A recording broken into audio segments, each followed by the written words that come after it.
Évangile selon Jean, chapitre 11.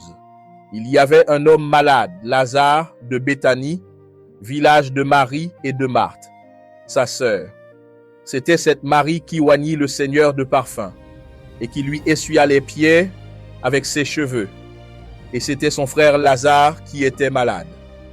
Les sœurs envoyèrent dire à Jésus, « Seigneur, voici, celui que tu aimes est malade. » Après avoir entendu cela, Jésus dit, « Cette maladie n'est point à la mort, mais elle est pour la gloire de Dieu, afin que le Fils de Dieu soit glorifié par elle. » Or Jésus aimait Marthe et sa sœur et Lazare.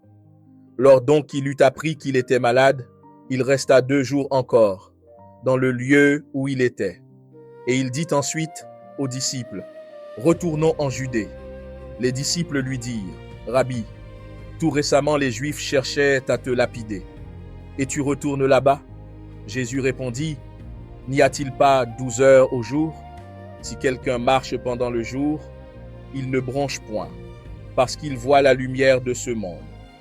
Mais si quelqu'un marche pendant la nuit, il bronche, parce que la lumière n'est pas en lui. » Après ces paroles, il leur dit, « Notre ami Lazare dort, mais je vais le réveiller. » Les disciples lui dirent, « Seigneur, s'il dort, il sera guéri. » Jésus avait parlé de sa mort, mais ils crurent qu'il parlait de l'assoupissement du sommeil. Alors Jésus leur dit ouvertement, « Lazare est mort, et à cause de vous, je me réjouis de ce que je n'étais pas là, afin que vous croyiez. Mais allons vers lui. » Sur quoi Thomas, appelé Didyme, dit aux autres disciples, « Allons aussi, afin de mourir avec lui. » Jésus étant arrivé, trouva que Lazare était déjà depuis 4 jours dans le sépulcre. Or Béthanie était près de Jérusalem, à 15 stades environ, et beaucoup de Juifs étaient venus vers Marthe et Marie pour les consoler de la mort de leur frère. Lorsque Marthe apprit que Jésus arrivait, elle alla au-devant de lui, tandis que Marie se tenait assise à la maison. Marthe dit à Jésus, « Seigneur, si tu eusses été ici, mon frère ne serait pas mort. Mais maintenant même, je sais que tout ce que tu demanderas à Dieu, Dieu te l'accordera. » Jésus lui dit, « Ton frère ressuscitera. » Marthe lui répondit, « Je sais qu'il ressuscitera à la résurrection, au dernier jour. » Jésus lui dit, « Je suis la résurrection et la vie. Celui qui croit en moi vivra, quand même il serait mort. Et quiconque vit et croit en moi ne mourra jamais.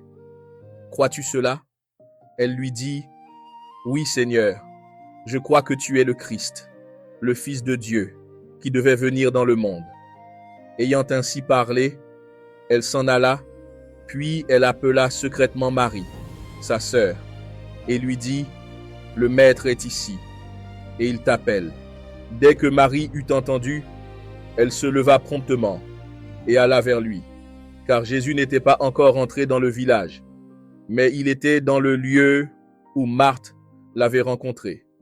Les Juifs qui étaient avec Marie dans la maison et qui la consolaient, l'ayant vue se lever promptement et sortir, la suivirent, disant, « Elle va au sépulcre pour y pleurer. » Lorsque Marie fut arrivée là où était Jésus et qu'elle le vit, elle tomba à ses pieds et lui dit, « Seigneur, si tu eusses été ici, mon frère ne serait pas mort. » Jésus, la voyant pleurer, et voyant pleurer aussi les Juifs qui étaient venus avec elle, frémit en son esprit et fut tout ému.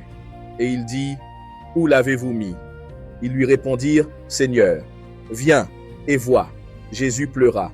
Sur quoi les Juifs dirent, « Voyez comme il l'aimait. » Et quelques-uns d'entre eux dirent, « Lui qui a ouvert les yeux de l'aveugle, ne pouvait-il pas faire aussi que cet homme ne mourût point ?» Jésus, frémissant, de nouveau en lui-même se rendit au sépulcre. C'était une grotte, et une pierre était placée devant. Jésus dit, « Ôtez la pierre. » Marthe, la sœur du mort, lui dit, « Seigneur, il sent déjà, car il est là depuis 4 jours. » Jésus lui dit, « Ne t'ai-je pas dit que, si tu crois, tu verras la gloire de Dieu ?» Ils ôtèrent donc la pierre. Et Jésus leva les yeux en haut et dit, « Père, je te rends grâce de ce que tu m'as exaucé. Pour moi, je savais que tu m'exauces toujours. Mais j'ai parlé à cause de la foule qui m'entoure, afin qu'ils croient que c'est toi qui m'as envoyé. » Ayant dit cela, il cria d'une voix forte, « Lazare, sors !» Et le mort sortit, les pieds et les mains liés de bandes, et le visage enveloppé d'un linge. Jésus leur dit, « Déliez-le et laissez-le aller. » Plusieurs des Juifs qui étaient venus vers Marie et qui avaient vu ce que Jésus avait fait, crurent en lui. Mais quelques-uns d'entre eux allèrent trouver les pharisiens et leur dire ce que Jésus avait fait. Alors les principaux sacrificateurs et les pharisiens assemblèrent le Sanhédrin et dirent, « Que ferons-nous? Car cet homme fait beaucoup de miracles. Si nous le laissons faire, tous croiront en lui, et les Romains viendront détruire et notre ville et notre nation. » L'un d'eux, Caïphe, qui était grand sacrificateur cette année-là, leur dit, « Vous n'y entendez rien. Vous ne réfléchissez pas qu'il est dans votre intérêt qu'un seul homme meure pour le peuple et que la nation entière ne périsse pas. Or, il ne dit pas cela de lui-même, mais étant grand sacrificateur cette année-là, il prophétisa que Jésus devait mourir pour la nation. Et ce n'était pas seulement pour la nation, c'était aussi afin de rassembler en un seul corps les enfants de Dieu dispersés. Dès ce jour, ils résolurent de le faire mourir. C'est pourquoi Jésus ne se montra plus ouvertement parmi les Juifs, mais il se retira dans la contrée voisine du désert, dans une ville appelée Éphraïm, et il y demeura avec ses disciples. La Pâque des Juifs était proche, et beaucoup de gens du pays montèrent à Jérusalem avant la Pâque pour se purifier. Ils cherchaient Jésus et se disaient les uns aux autres dans le temple, « Que pensez-vous? Ne viendra-t-il pas à la fête ?» Or, les principaux sacrificateurs et les pharisiens avaient donné l'ordre que, si quelqu'un savait où il était, il le déclarât, afin qu'on le saisît.